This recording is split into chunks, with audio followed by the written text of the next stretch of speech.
Hello દોસ્તો, તમારું સ્વાગત છે ફેર થવડા ધમાકેદારનો વ્લોગમાં. તમે પણ મજામાં છું, હું પણ મજામાં છું. તો કાલે ફુવારા લગાવ્યા હતા ને આજે પણ ચાલુ કરી દીધા છે. ઓકે, રંડા આટલા લેવરાના છે ને બીજું એ કે આ સાઈડ આપણે તવિયો મારી નથી, તવિયાથી સેટ કરી નથી અને તે તમને બતાવી દઉં. રેડી? તો ધાનમાં તો બસ હવે એક મેથી લેવાની બાકી છે આપણે થેસરમાં. તે પણ થોડા દિવસમાં લઈ લઈશું અને વરિયાળી વઢવાનું બાકી છે તે પણ લેવરાઈ જશે. તો આપણે તમને બપોરના મળીએ. ઓકે, થોડી હું ક્લિપ નાખી દઈશ તે ફુવારા કાલે ફિટ કરતા હતા તેની. તો આપણે તમને બપોરના મળીશું. ઓકે,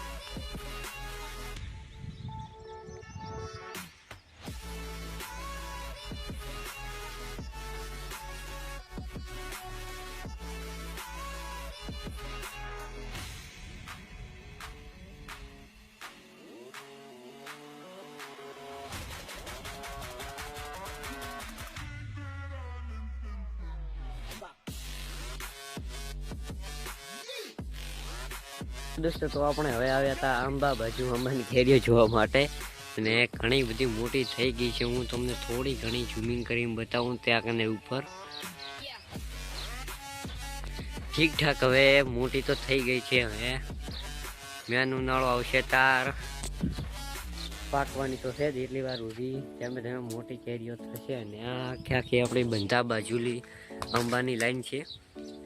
ઓકે, અહીંયા કને 10 થી લગભગ 12 આંબા છે અને બીજા ઘર સાઈડ છે. આ સાઈડ વધારે સાઈડો હોય છે એટલે અહીંયા કને બ્લોગ બનાવવાનું સારું રહેતું હોય છે. અને પહેલાં કરતાં ખાસી બધી મોટી થઈ ગઈ છે. અને આ સાઈડ આપણે ફુવારા ચાલુ હતા. રેડી? હું વધારે તે સાઈડ નતા પછી પલટી જઈશું. અને હમણાં કેવા તમને વ્લોગ લાગે છે તમે કોમેન્ટ કરજો જરૂરથી. ને રેડી? થોડા ઘણા સિનેમેટિક શોર્ટ્સ નાખો તમે જોજો. અને ચેનલ પર નવા તો ચેનલને સબસ્ક્રાઈબ ને વિડીયોને લાઈક કરજો. હું તમને મળીશ આપણા નવા વ્લોગમાં. ઠીક છે, બાય બાય.